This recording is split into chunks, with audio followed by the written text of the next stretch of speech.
குதிரை பேரம் செய்தது தாவேக அல்ல, எடப்பாடி பழனிசாமி தான் என்று மதுராந்தக முன்னாள் எம்எல்ஏ மரகதம் குமரவேல் தெரிவித்துள்ளார்.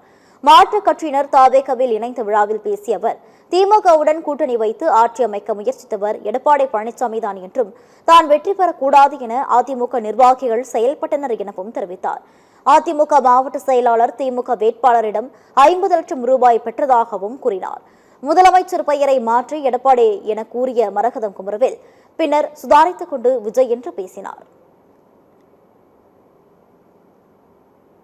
இங்க ஒரு மாவட்ட செயலர் ஒருத்தர் இருக்கிறார் ஆறுமுகன்ட்டு, அவருக்கு போட்டியிடுவதற்கு வாய்ப்பு கொடுக்கல தேர்தல்ல.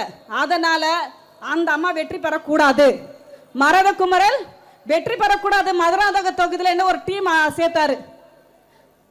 திமுக வேட்பாளரிடம் 50 லட்சம் வாங்கியிருக்காங்க.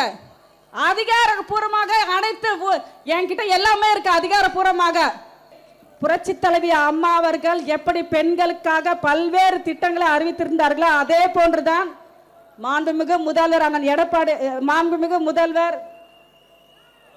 தளபதி அவர்கள் முதல் கையெழுத்தாக பெண்களுக்காக பல்வேறு திட்டங்களை அறிவிச்சிருக்காங்க. மிகவும் சந்தோஷமாக இருக்கின்றது.